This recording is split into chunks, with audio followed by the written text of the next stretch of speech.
নমস্কার বন্ধুরা, Tutun special village food চ্যানেলে আপনাদের সবাইকে স্বাগত জানাই। আজকে আমি করব ব্রয়লার মাংসের কষা। যদিও এই রান্নাটা করবে আমার বাবা। যারা ব্রয়লার মাংস খেতে পছন্দ করেন না, এইভাবে ব্রয়লার মাংস কষা কষা রান্না করে দেখবেন, খুবই ভালো লাগে। এটার জন্য নিয়েছি 8টা আলু, 5টা কুচিয়ে নিয়েছি পেঁয়াজ, 5টা চেরা কাঁচা লঙ্কা, লবণ, একটা টমেটো কুচি, আদা বাটা, রসুন বাটা, লঙ্কার গুঁড়ো, হলুদ।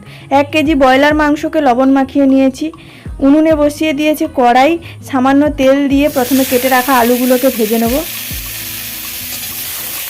আলুগুলোকে নুন হলুদ দিয়ে ভাজবো না, এমনি আলুগুলোকে তেলে ভেজে নেব, কারণ নুন হলুদ দিলে কড়াই লেগে যাওয়ার সম্ভাবনা থাকে। আলুগুলো আমার ভাজা হয়ে গেছে, একটা পাত্রে তুলে নেব।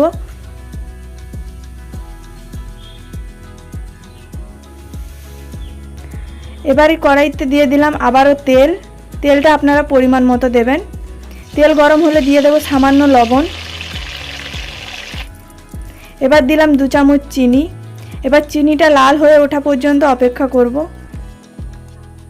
চিনিটা লাল হয়ে উঠলে ওর ওপর দিয়ে দেবো হলুদের গুঁড়ো। হলুদ গুঁড়োটাকে আমি জল দিয়ে গুলিয়ে রেখেছিলাম। চিনির ওপর হলুদ গুঁড়োটা এইভাবে দিলে মাংসের কালারটা খুবই সুন্দর আসে। এখানে আর কাশ্মীরি লঙ্কার গুঁড়ো দেওয়ার প্রয়োজন পড়ে না।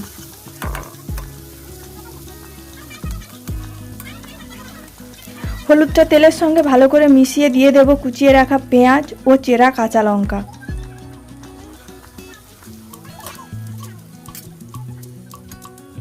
দিয়ে দিয়েছি কুচিয়ে রাখা পেঁয়াজ ও চেরা কাঁচা লঙ্কা।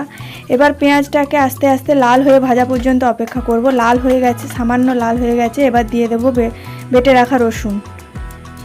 রসুনটা দিয়ে মশলাটাকে 3 মিনিট কষাবো। এবার দিয়ে দেব লঙ্কার গুঁড়ো। লঙ্কার গুঁড়োটাকেও আমি জলে গুলে রেখেছিলাম, দিয়ে দিলাম।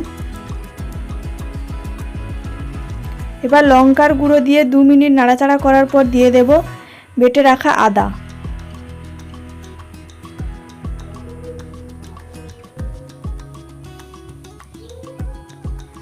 আদা বাটা দিয়ে 5 মিনিট মতো কষাবো।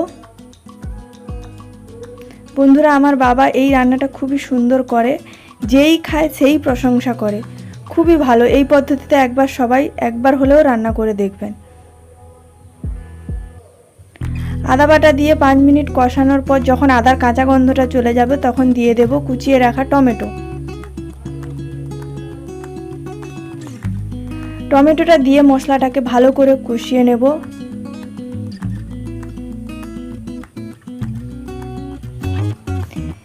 একটু ভালো করে কষানোর পর দিয়ে দেব ভেজে রাখা আলু। বন্ধুরা, যেহেতু ব্রয়লার মাংস একটু নরম হয় এবং কষা কষা রান্না করব, তাই বেশি জল দেবো না। এই সময় থেকে আলুটা দিলে আলুটা ভালোভাবে সেদ্ধ হবে। আলু দিয়ে ভালো করে মশলাটাকে কষাতে থাকবো যতক্ষণ না পর্যন্ত মশলা থেকে তেল ছেড়ে আসে। বন্ধুরা, আমার মশলা থেকে তেল ছাড়তে শুরু করেছে। এবার দিয়ে দেব নুন মাখিয়ে রাখা ব্রয়লার মাংস।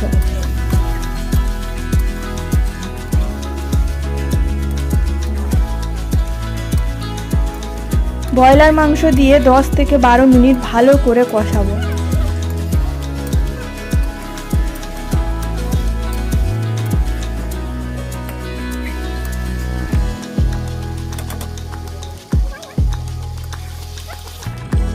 মাংস থেকে তেল ছাড়তে শুরু করেছে। এবার দিয়ে দিলাম পরিমাণ মতো জল। এখানে আমি অল্প জল দিয়েছি, যেহেতু মাংসটা কষা কষা হবে। এবার মাংসটা ভালো করে ফুটে গেছে, আলুও আমার সেদ্ধ হয়ে গেছে, কষা কষা হয়ে গেছে।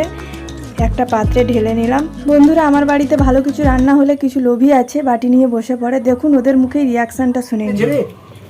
হেভি টেস্ট হয়েছে, খুব সুস্বাদু।